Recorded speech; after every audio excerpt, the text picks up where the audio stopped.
Hola hermanos, ¿cómo están? Les saluda su hermano Héctor. Vengo otra vez a platicar con ustedes, a que conversemos un momento y a hacer reflexión sobre algo. Como saben, soy católico y estoy pues en un proyecto para platicar o dialogar con mis hermanos respecto de la fe. Hoy les vengo a hablar sin ser católico, o por lo menos eso es lo que voy a intentar. A razón de que, bueno, miren, en un tiempo o en un espacio de tiempo me he encontrado con personas que me han hecho una pregunta. ¿Por qué ser católico? Pudiendo ser de otra religión. Todas son lo mismo. Y entonces aquí viene una interrogante seria. ¿Por qué ser católico? ¿Cuál es el motivo para ser católico? Bueno, hoy vamos a intentar responder eso desde un punto de vista lógico y desde un punto de vista de la razón, no desde la fe. Supongamos que yo no soy católico y alguien me hace esta pregunta. ¿Por qué ser católico? Primero tenemos que partir de la base que para llegar a la creencia de cualquier religión, tomando en cuenta que religión es la comunicación que existe entre Dios y su creación, bueno, entonces tenemos que partir de la base de si creo en Dios o no. Si no creo en un Dios, pues no me voy a adherir a ninguna religión. Y de ese modo también voy a responder, o me voy a librar más bien, de interrogantes como ¿por qué vine a este mundo? ¿Por qué existen las cosas? ¿Por qué existe el universo? ¿Por qué existe la Tierra? ¿Por qué existo yo? ¿Cuál es el propósito de mi vida? Si al final no existe Dios, no importa entonces el propósito de mi vida. No tiene un sentido, en fin, más que la existencia misma. Por tanto, entonces no trasciendo a nada, simplemente a vivir el hoy hasta donde mi vida llegue. Nada más. No tiene ningún propósito en sí, más que la simple existencia, si no creo en Dios. Pero si creo en Dios, entonces tengo que pensarlo de manera razonable. ¿Y a qué me refiero con esto? Bueno, vivimos en el siglo XXI. La ciencia nos ha dicho ya que no puede haber muchos dioses, porque la materia existente, como todo lo que existe en la naturaleza, tiene una explicación. Pero nada de estas cosas tienen un poder sobrenatural, es decir, el fuego no es sobrenatural, se genera a partir de reacciones químicas, que el hombre por sí mismo no puede crear, sin embargo existe. El agua, el aire, el sol, las estrellas, la luna, la tierra, etcétera, existen, pero el hombre por su propia naturaleza no puede convertir de la nada eh, pues la tierra, un puñado de tierra, crear fuego, crear agua. Nuestra naturaleza también es limitada. Por tanto, ese límite es palpable y entonces de forma razonable y de forma lógica me llevaría a mí pensar que existe un Dios creador, un Dios que lo hizo todo. Y si yo creo en la existencia de un Dios único, entonces también existe el, la respuesta a mis preguntas. ¿Por qué vivo? ¿Por qué existo? ¿Cuál es mi propósito de mi vida? ¿Qué propósito tiene la vida? Que son preguntas que no me hago yo hoy, que a lo mejor también de alguna manera escuché en la escuela, ¿no? De alguna otra persona, pero que también yo en un momento de mi vida me pude haber hecho, sobre todo cuando está uno joven. Cuando está uno más joven, y yo creo que todos nos hemos hecho esta pregunta, es, yo no pedí nacer, yo no quería nacer, ¿para qué nací? ¿Por qué nací? ¿Cuál es el propósito de mi vida? Y esa es una pregunta válida, pero que solamente puede ser respondida si existe un Dios. Porque de manera objetiva, si yo busco la respuesta en mí, no la voy a encontrar. Siempre voy a tener esa pregunta y esa duda. ¿Para qué vivo? ¿Por qué vivo? ¿Por qué soy yo? ¿Por qué yo? Entonces, si yo creo en un solo Dios, en pleno siglo XXI, pues tendría entonces que buscar una religión que ya existe y que tiene comunicación con un único Dios.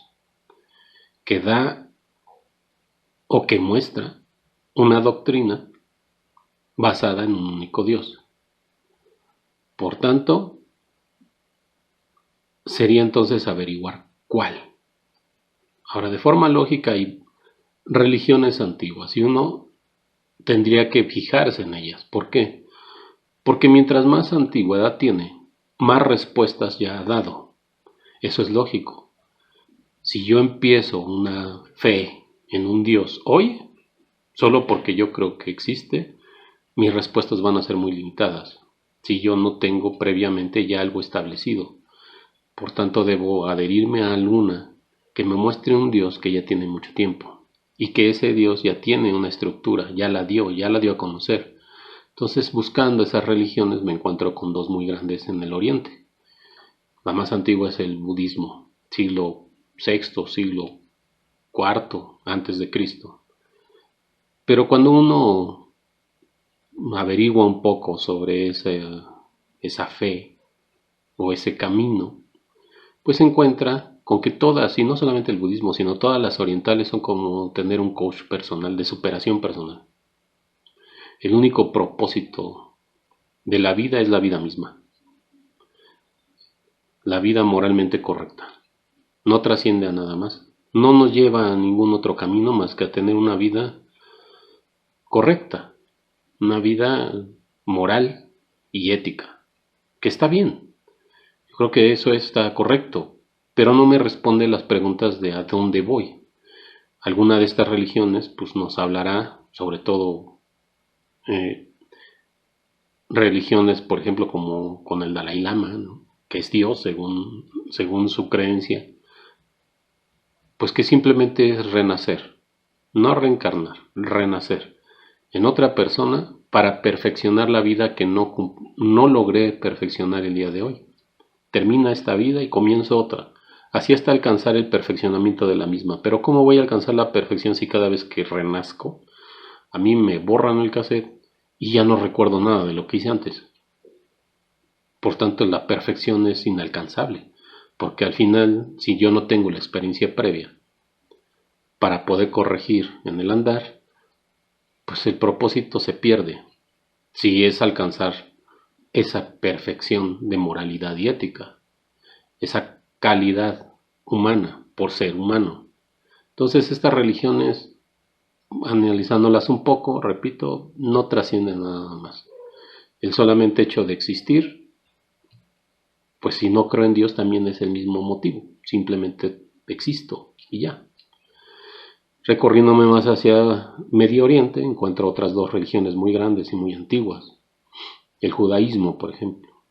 Ya a la fecha hoy tendrá unos 6000 años de su aparición o su creación. Y esta fe judaica, pues sí me habla de un Dios único, pero que al final es solo para judíos.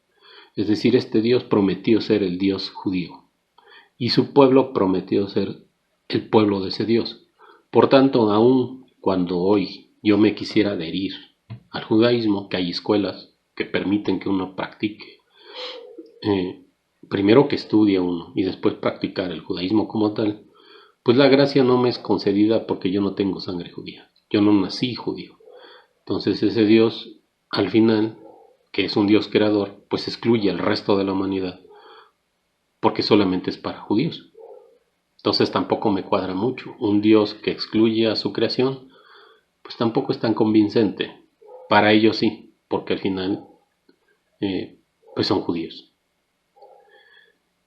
La otra religión de Medio Oriente es el Islam, que tiene menos de 2000 años. Antigua también. Pero resulta que igual que el Dios judío excluye, pero este no excluye por no ser hebreo, ¿no? O por no ser árabe. Este Dios excluye por no llevar las prácticas que se establecen en su normatividad, pero que al final también es un Dios caprichoso. Ahí yo me puedo adherir al Islam, no importa que no haya nacido árabe, importa solo que yo me dedique correctamente a cumplir lo que dictamina su fe. Pero al final, ese Dios es muy caprichoso. Como bien puedo recibir gracia, como bien no la puedo recibir, por capricho, simplemente porque ese Dios bien puede darla y bien puede no darla. Y eso implica que no importa si yo me porté muy bien toda mi vida y cumplí con cabalidad con su fe. Simplemente si no me quiere dar la salvación, no me la da, porque no soy de su agrado. Pero también no trasciende lo que promete, es decir, el Dios del Islam promete una vida eterna, pero con recompensas muy terrenas.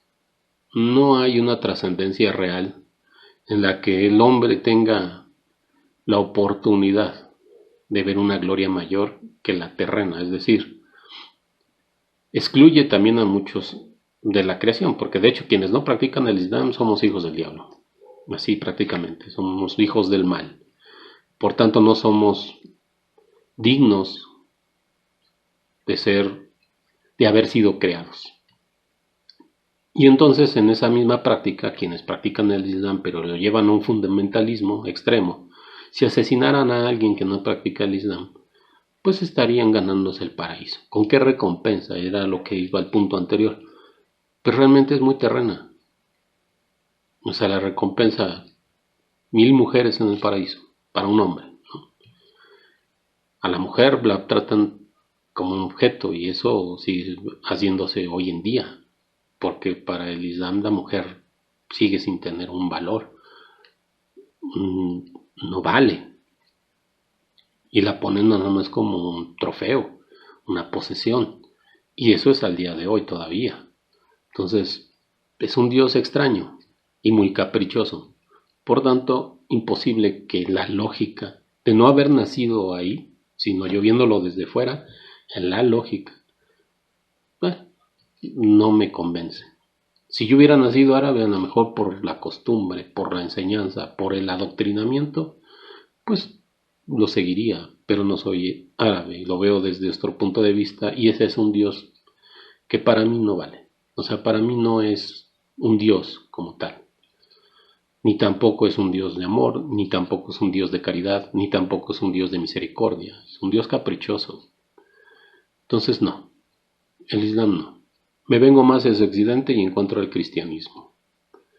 Y el cristianismo me encuentro con que es el mismo Dios judío, pero aquí le encuentro lógica. ¿Por qué le encuentro lógica?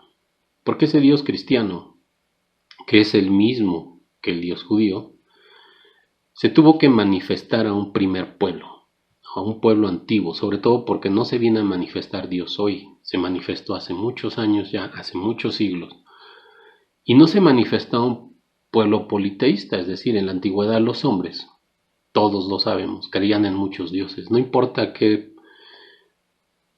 comunidad fuera, qué civilización fuera, todas creían en muchos dioses. ¿Por qué? Por lo que les expliqué al principio.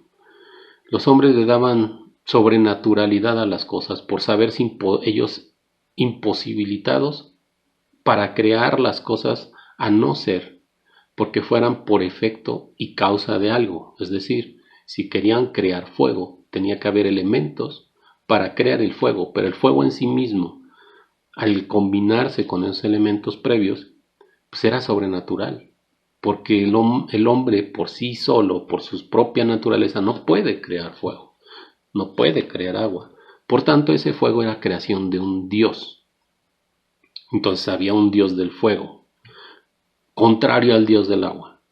¿Por qué es contrario? Porque el agua apaga el fuego, y el dios que creó el fuego no podía crear algo que al mismo tiempo apagara o extinguiera el fuego, al igual que la guerra, la paz, la vida, la muerte, el paraíso, el infierno, todo era un Dios. Para ellos todo lo que no podían comprender, pero tenían la necesidad de entenderlo y darle una comprensión lógica, pues en su lógica es creación de un Dios.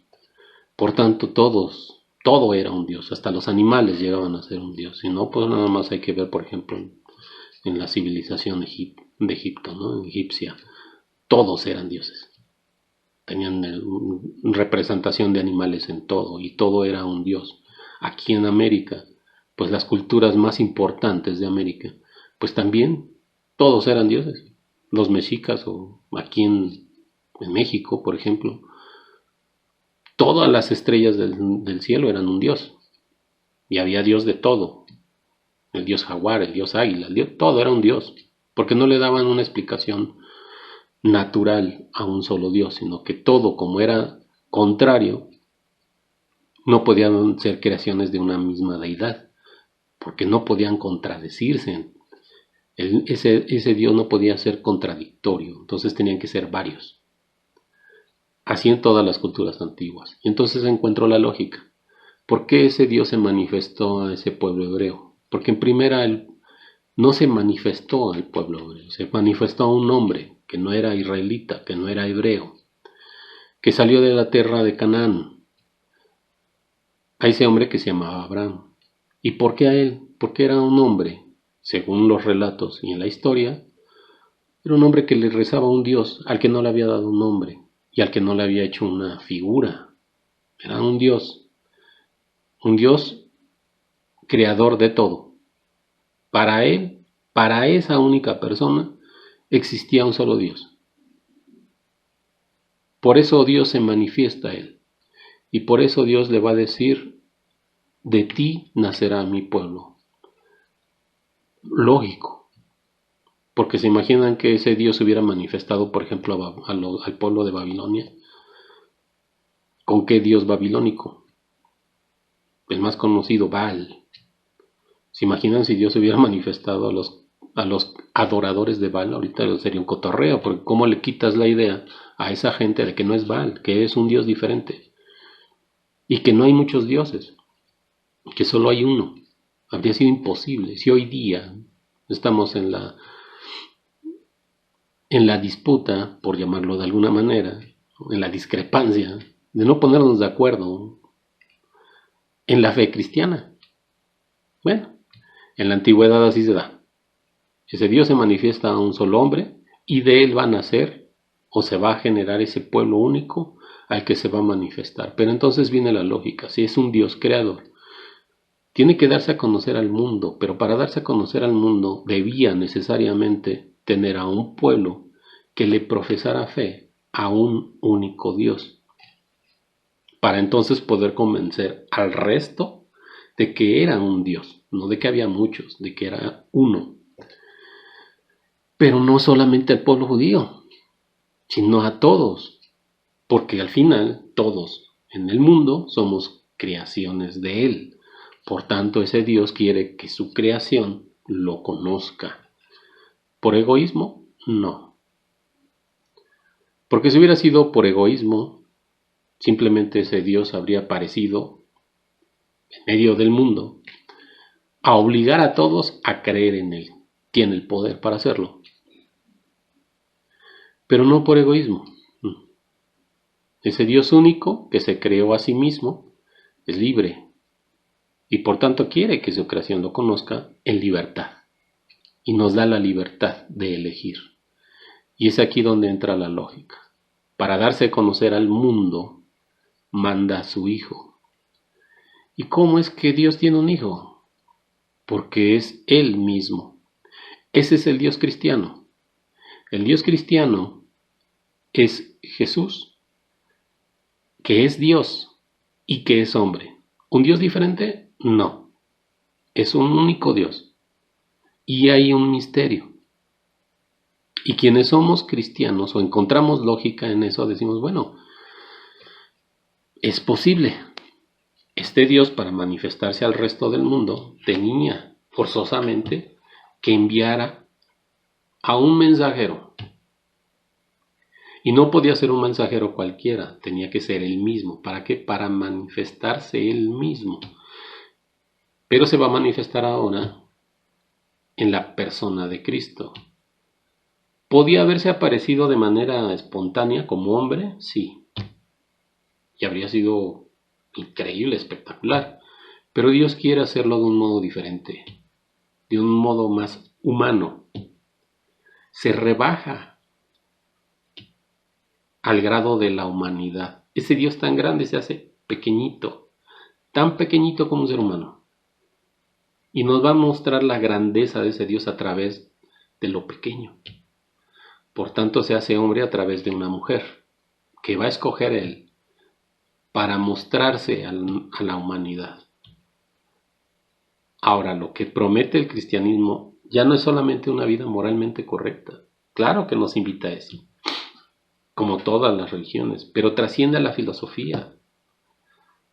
Trasciende a simplemente el hecho de portarme bien porque mi vida debe ser moral y ética. Trasciende a eso. Ese es solamente un propósito, pero no es el fin. La finalidad es una vida posterior a esta, en gracia y compañía del Creador. Entonces tiene un final mayor que solamente portarme bien. Y obviamente somos humanos y caemos en lo que nosotros conocemos como pecado. Dios conoce la debilidad del hombre y por eso es que manda a su Hijo para mostrarnos que a pesar de la debilidad humana, si uno está en gracia con Dios y en convivencia con Él, la fortaleza nos la dará el Espíritu. Ahora, este es un Dios que sinceramente, hermanos, nunca lo hemos pensado así, o tal vez sí, no lo sé. Pero yo no he escuchado a alguien decirlo, pero el Dios cristiano es un Dios radical. O eres o no eres. Lo dice en su misma palabra, pero eso ya sería la doctrina y la vamos a ver más adelante. O platicaré con ustedes de esa doctrina posteriormente. Pero es un Dios radical. Por eso a mí me sorprende ahora escuchar los debates entre católicos y protestantes. Pero lo que veo en el protestantismo es la negación de Cristo. Se dicen cristianos, se dicen creyentes en Cristo, pero ¿por qué no creen en su palabra? Ok, esa sería doctrina. Pero entonces vamos a la lógica. Si yo me digo cristiano porque voy a seguir a Cristo, ¿cuál iglesia cristiana si en la actualidad hay más de 3,000 denominaciones cristianas? ¿Cuál es la más antigua? Revisando la historia, es más, pongan en el Wikipedia, ¿no? Bueno, en Google. ¿Cuál es la religión cristiana más antigua? Así. Y resulta que esa es la Iglesia Santa, Católica y Apostólica.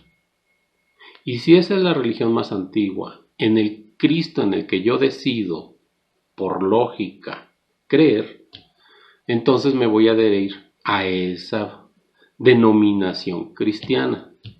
No a los bautistas, no a los pentecostales, no a los adventistas, calvinistas, luteranos, no, ni siquiera a los ortodoxos. A aquella iglesia que tiene más de 2,000 o 2,000 años de antigüedad, que fue creada, fundada por Cristo mismo, es a donde yo me voy a unir. Y ya una vez ahí, entonces va a venir una responsabilidad personal. Si yo estoy creyendo en un solo Dios, y yo creo que este Dios tiene lógica al quererse mostrar al mundo por la forma en cómo se manifestó y por lo que promete para alcanzar una vida eterna, entonces ahora es una responsabilidad mía estudiar la doctrina. Y aquí entonces sí nos vamos a encontrar con una situación. Yo escucho a los hermanos separados decir es que la iglesia se corrompió y los curas son pedrastas, absorbiendo la totalidad de todos los sacerdotes. Y yo les puedo asegurar que en mi experiencia yo no he encontrado ni he convivido con un sacerdote pedrasta. ¿Que hay casos? Claro que sí. Y no podemos ocultar eso. Pero recordemos por qué entonces yo soy católico. Hay ahí la pregunta. ¿Por qué ser católico? Porque estamos en la promesa de Cristo. Si yo me digo cristiano, estoy en la iglesia que fundó Cristo. ¿Cómo lo sé? Reviso la historia y resulta que la sucesión apostólica, la sucesión de los hombres que han estado al frente de la iglesia, llegan a San Pedro. Y San Pedro con Cristo. Y entonces sí, digo, esta es la iglesia que fundó Cristo. no la que crearon hace 500 años, no la que se creó hace 1000 años, no la que crearon hace 20 años, no la que acaban de fundar en mi cuadra hace 2 años, no la que acaba de llegar aquí a un lado de la parroquia hace 1 año. Y todos se dicen cristianos. Por lógica me adhiero a la iglesia que viene de Cristo, que tiene una sucesión. Y entonces aquí viene la otra lógica. Todos los hermanos separados yo los he escuchado decir, es que Cristo no fundó ninguna iglesia. Es que Cristo no dejó a ningún responsable, porque eran 12 apóstoles. Y entonces ahí viene la parte de la doctrina. Pero también viene una parte lógica. A ver, si yo soy Cristo y voy a dejar una fe, una iglesia visible, se tiene que institucionalizar por fuerza. ¿Por qué? Se los voy a poner así, de forma muy aberrante, si ustedes quieren. Yo voy a fundar o a crear una fábrica de chocolates. Yo tengo mi receta del chocolate. Y voy a dejar encargado a un señor al que le voy a poner como gerente. ¿Qué crees, Pedro? Tú vas a ser mi gerente. Yo ya me voy, pero aquí está ya todo para que tú nada más cumplas con lo que se te ordenó y vigiles que el resto hagan lo que tienen que hacer. Así de lógico, así de simple. Cristo hizo lo mismo, dejó a un encargado. Y ese encargado al morir tenía que haberle delegado a la autoridad a otra persona. Pero había 12. Sí. Y entonces si los 12 iniciales, al morir el encargado, se ponen de acuerdo y designan al sucesor, entonces a ese que nosotros elegimos para ser el sucesor, lo vamos a obedecer. Y que a lo largo de la historia ha habido casos graves de la iglesia, por supuesto que sí. Eso tampoco se va a negar. Pero un cristiano católico no está en la iglesia católica por un papa, por un obispo, por un sacerdote, por una religiosa.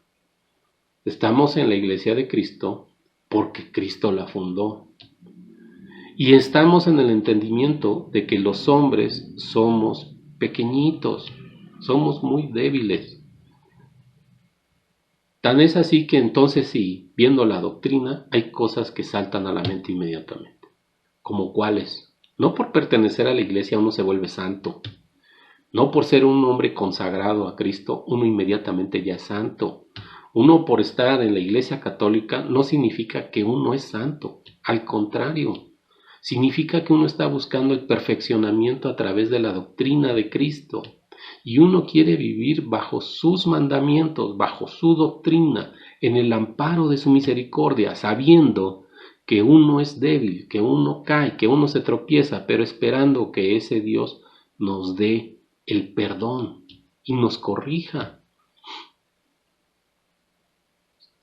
Para un hombre como yo, poniéndoselos así simple, cuando empezamos a estudiar la doctrina de la iglesia y comenzamos a vivirla, ya no nada más de ir el domingo a misa o cumplir con ciertas cosas, sino comenzar la práctica real de la doctrina se hace muy difícil.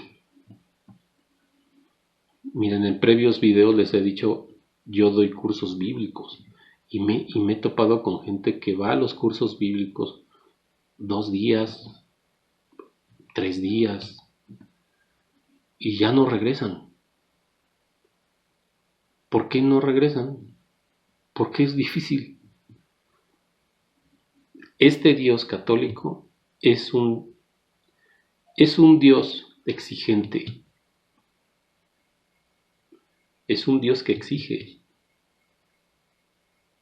Es un Dios radical. Y su doctrina no es a menú.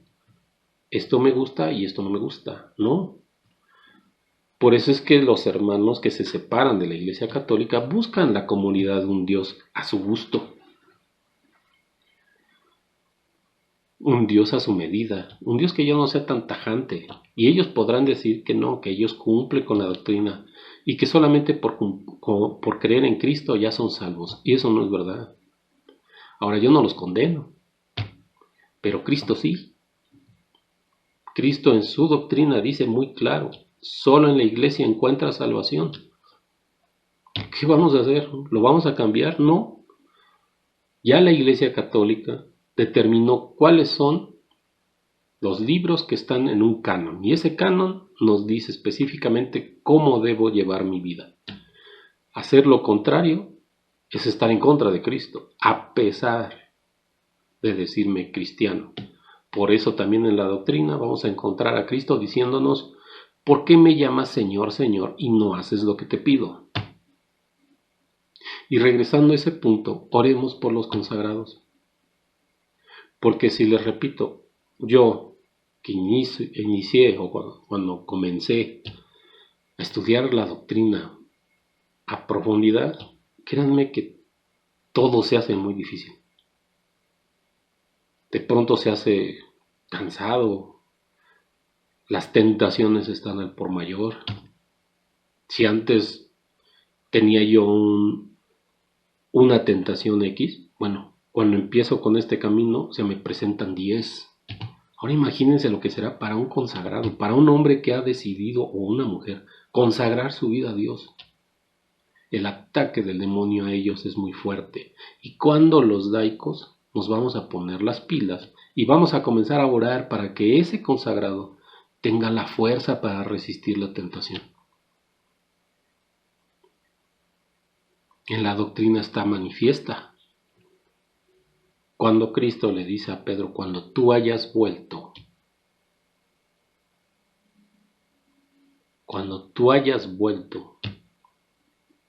¿qué significa que el Cristo le diga cuando tú hayas vuelto? Que Pedro también era débil, que Pedro era humano y que sus sucesores eran débiles.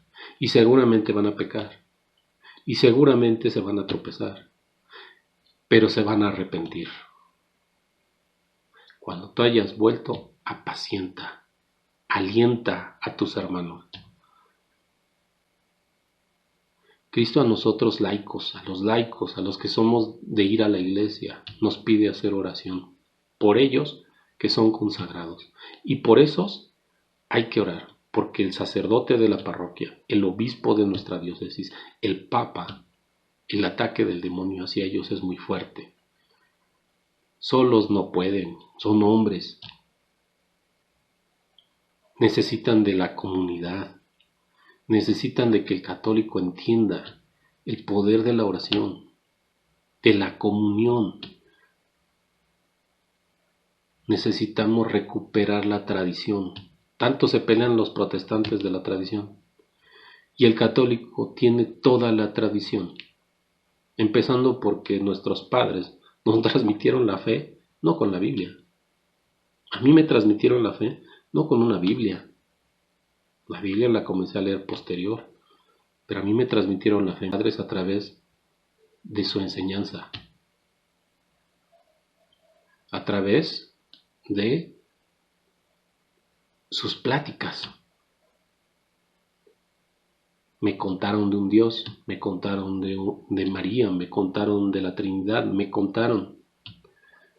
Y yo por muchos años no entendí nada de eso, pero estaba en mi mente. Es hasta ahora que ya estoy grande, que no solamente lo entiendo, lo comprendo. Habrá quien me diga, entonces por eso es lógico, ¿no?, que seas católico. Pero no, piénsenlo así. ¿A qué iglesia me voy a adherir si me digo cristiano? Busquen en la historia. ¿Cuál es la sucesión de encargados de esa iglesia? Porque tenían que tener encargado, un representante. De lo contrario, esto habría sido un caos desde el principio. Porque les puse el ejemplo de una fábrica de chocolates, ¿no? Pero igual si se va el dueño y el gerente al que dejan encargado también, pues se va y ya no deja a nadie, pues créanme que después eso iba a ser un caos. Ya no iba ni a funcionar porque cada quien iba a hacer lo que se le pegara a su gana.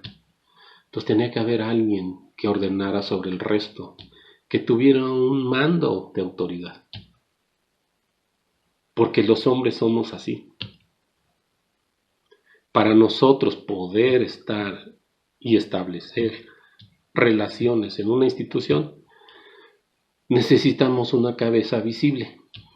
Y Dios es invisible. Él es la cabeza de todo, pero Él es invisible. Y los hombres necesitamos ver algo.